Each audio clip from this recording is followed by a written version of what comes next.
Backstage Pass, Institute of Gaming. For more details, contact 7093965965.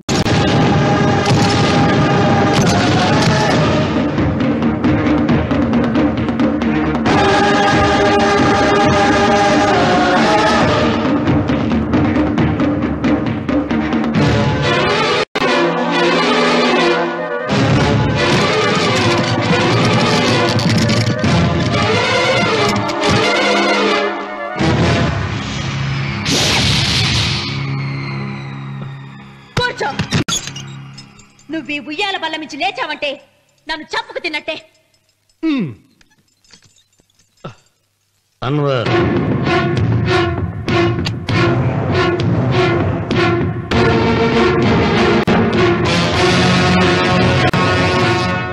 నువ్వు కూర్చో మావయ్య.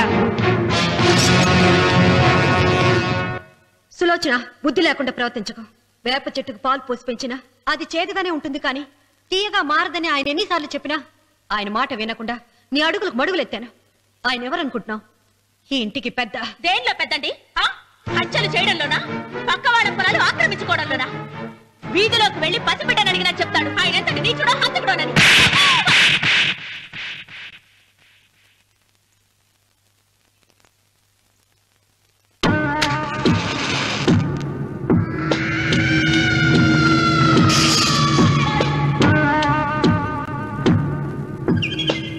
అమ్మా, నువ్వెన్నైనా చెప్పు, నా భార్య మీద చేయి చేసుకోవడం నేను సహించలేను. రఘు, అన్నయ్య నీ భార్య మీద చేయి చేసుకోవడం తప్పే, కానీ దానికోసం వాటాలు పంచమని చెప్పడం న్యాయం కాదురా. నాన్న అన్నయ్యని కూడా తన వాటా తీసుకుని వెళ్ళిపోమంటున్నారు. కావాలంటే నేను నీ భార్య కాళ్ళు పట్టుకుని క్షమాపణ చెప్తాను. అమ్మమ్మమ్మమ్మమ్మమ్మమ్మమ్మమ్మ, నేను 100 సార్లు మీ కాళ్ళు పట్టుకుంటాను. మా బతికేదో మమ్మల్ని బతకనివ్వండి. ఏంటి నించున్నారు? రండి, అక్కడ ఎదురు చూస్తున్నారు. చేసిందంతా చేసి కాళ్ళు పట్టుకుంటుందట. నీ కన్నీళ్లకు రాళ్లు కరుగుతాయి గాని కన్నవాళ్లు కరగరు సీత. సీత, వాళ్ళు చిన్నపిల్లలుగా ఉండేటప్పుడు ఎంత సంతోషంగా ఉండేవాళ్ళం.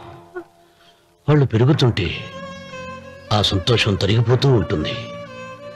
వాళ్ళు మన భుజం దాటి పెరిగాక ఇక గడప దాటి ఎప్పుడు వెళ్ళిపోతారా అని ఎదురు చూడటమే మన పని. బాధపడ.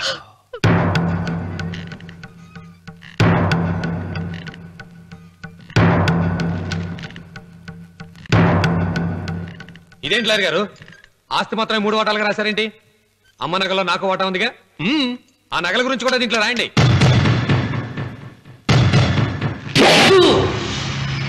అది మీ తాత పిత్రార్జితం కాదు, నా స్వార్జితం కాదు. నా భార్య స్త్రీధనం. అందులో వాటా ఎవరికి రాదు, లేదు. ఓహో, అమ్మ గదిలోకి వచ్చేడిస్తే నా మీద ప్రేమ అనుకున్నాను. నగలివ్వాలని ఏడుపా. ఈ ఏడుపేదో నన్ను కనక ముందు ఏడవాలి.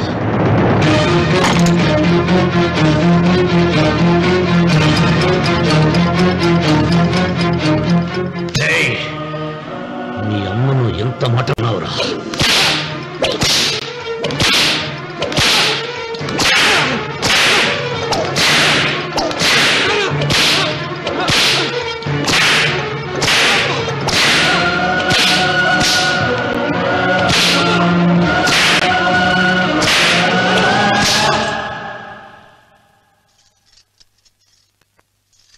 మీరేం పెద్ద మనిషండి? పెళ్ళైన కొడుకుని కొడతారా? ఆస్తి ఇవ్వడం ఇష్టం లేకపోతే ఇష్టం లేదు అని చెప్పండి. కూలి చేసుకుని బతుకుతాం, లేదా ఆలయం ముందు అడుక్కు తిని బతుకుతాం. ఇప్పుడు ఆయన మీ కొడుకు కాదు, నా మొగుడు. నా మొగుడిని కొట్టే హక్కు మీకు లేదు.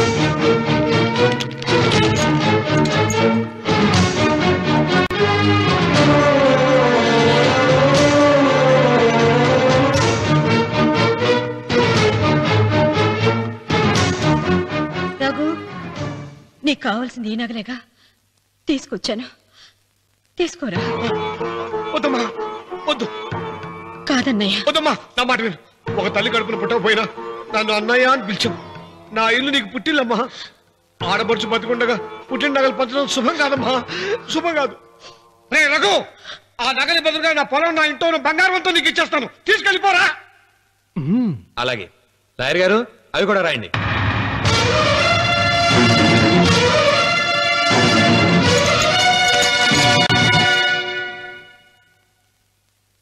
నాన్న, నాకు ఆస్తక్కర్లేదు.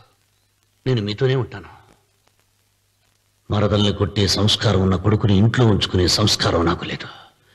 వెళ్ళిపో.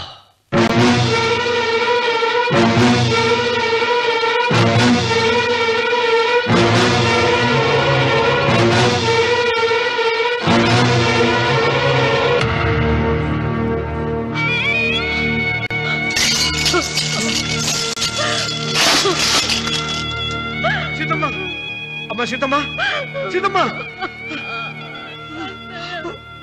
ఒరే రావుడు, నాకేదో భయంగా ఉందిరా. ఆ దేవుడి శాపం తగిలింది. లేకపోతే నీ కుటుంబం ఇలా ముక్కైపోవటం ఏంటి? నా మాట విను, వెళ్ళు. ఆ శివలింగాన్ని తిరిగి తీసుకొచ్చి యథాస్థానంలో ప్రతిష్ఠిస్తారా?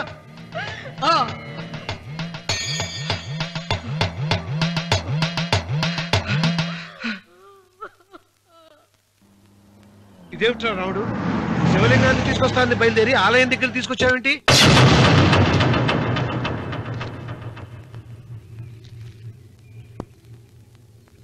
ఎలారా ఈ ఆలయాన్ని పడగొట్టాలి?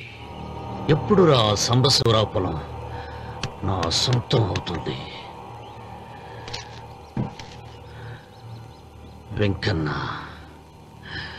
నా పట్టుదల కోసం నేను ధరించిన ఈ నల్ల చొక్కా ఎప్పుడురా మార్చేది? ప్రతీకారం కోసం ప్రమాణం చేసి వేసుకున్న నా తండ్రి మొలతాడు ఎప్పుడురా నా మెడ నుంచి ఊడిపడుతుంది? వెంకన్న, చెప్పరా, ఆ ఆలయాన్ని పడగొట్టి ఉపాయం చెప్పు. ఇంత జరిగినా కూడా నీ అహంకారం తగలేదురా? నారు పొయ్యకుండా నీరు పెట్టకుండా ఈ ప్రపంచంలో పెరిగేది ఒక్కటే, అహంకారం. అది నా సొంతం.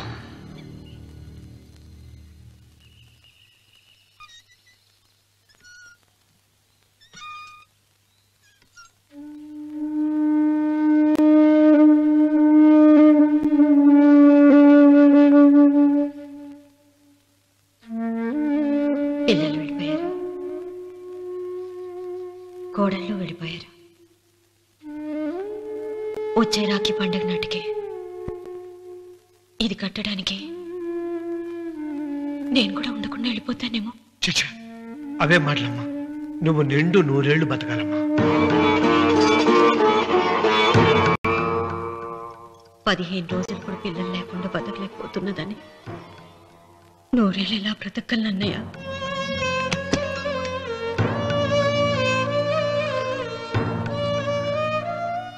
వీటి కోసమేగా మా పిల్లలు ఇద్దరిని ఇంట్లోంచి వెళ్ళగొట్టారు. నేను చనిపోయాక మా ఇద్దరు కోడలికి సమానంగా పంచిపెట్టమని చెప్పు. ఇప్పుడు ఎందుకమ్మా అదంతా? అసలే నీ ఆరోగ్యం బాగలేదు. నన్నెప్పుడు నిండు ముత్తేదిగా చూడాలనేది ఆయన కోరిక. పోయే ముందు ఒక్కసారి నిండుగా అలంకరించుకోవాలని ఉందన్నయ్య.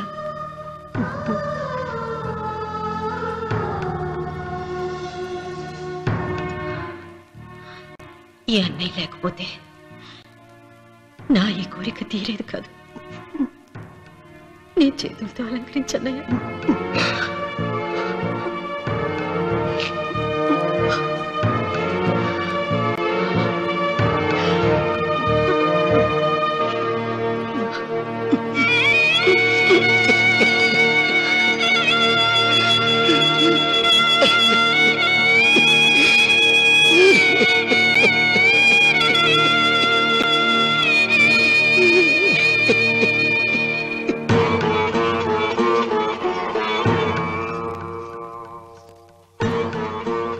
ఏమిటి సీత?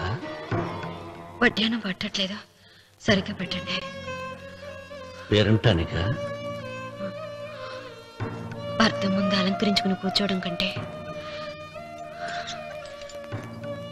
ఆడదానికి వేరే పేరంటే ఉంటుంది చెప్పండి.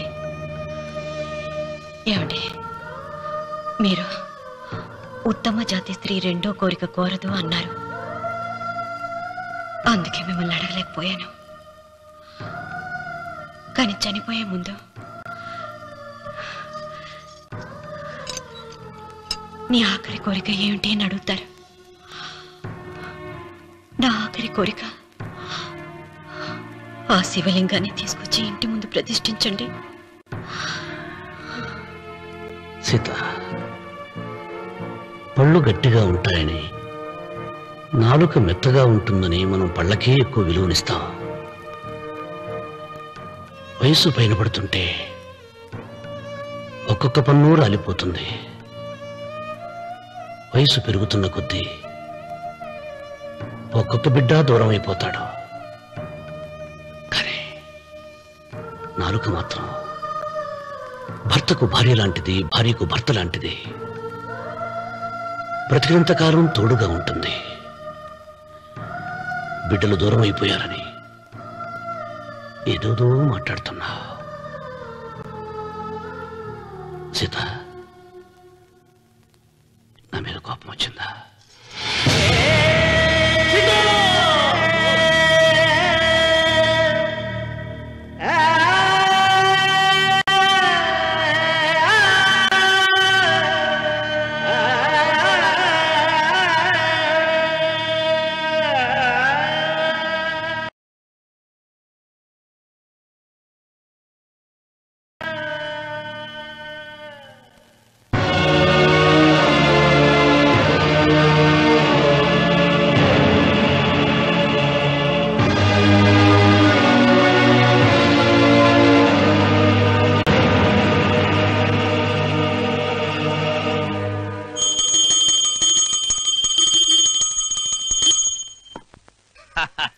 అక్కడ రామన్న చౌదరి చచ్చిన పేళానికి దీపం వెలిగించాడు, ఇక్కడ ఈయన అమ్మూరికి ఆరతి వెలిగించాడు.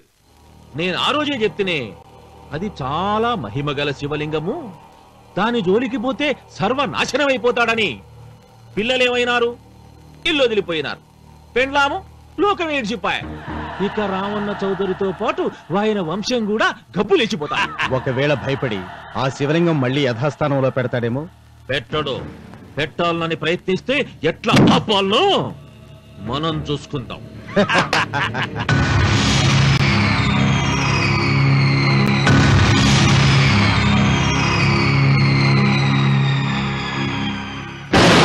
ఆలయాన్ని పడగొట్టించి ఆలయమే లేదు కాబట్టి ఇక పొలం ఎందుకని ప్రశ్నించి అప్పుడు నా స్వాధీనం చేసుకుంటాను. అమ్మవారి ఆలయాన్ని నువ్వు తాకలేవు.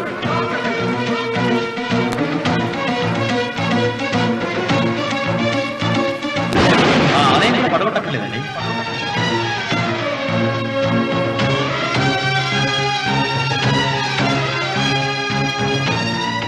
నీ వంశం నిర్వంశమైపోతుంది.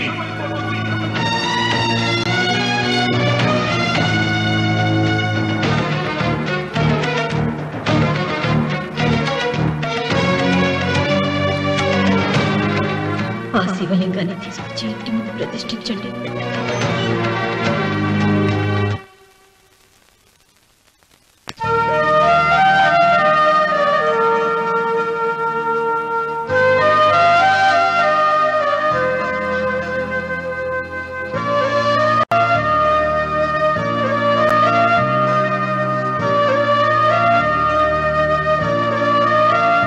రావుడు, 6 నెలల తర్వాత నీకు శుభార్త. నీకు మనవడు పుట్టాడురా.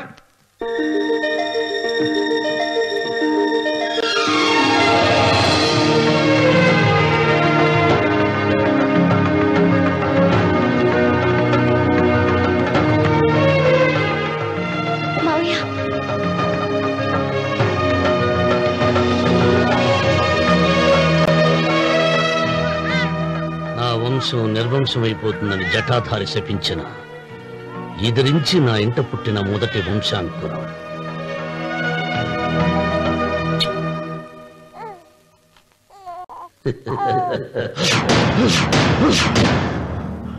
నవ్వుతున్నాడు.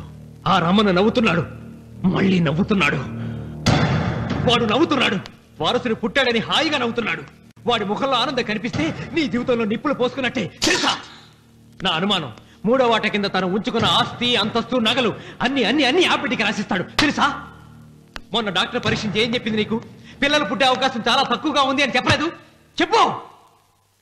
గొడ్రాలు అన్న పాయింట్ తో నిన్ను పంపేసి మళ్ళీ కొడుక్కి పెళ్లి జరిపిస్తాడు. దిక్కుతోచని నువ్వు ఆత్మహత్య చేసుకుని చచ్చిపోతావు. ఇదంతా జరగకుండా ఉండాలంటే నీ తోడికోడలు కన్న బిడ్డని కన్నట్టే చంపేయాలి. ఈ భయాలేవి పెట్టుకోవద్దు. మీ నాన్న గుండెల్లో కత్తి కసా కసా దింపిన కసాయి వాడి మీద పగ తీర్చుకుంటున్నాననుకో, అంతే. బిడ్డ చచ్చిపోతే దిగులుతో రుక్మిణి చచ్చిపోతుంది.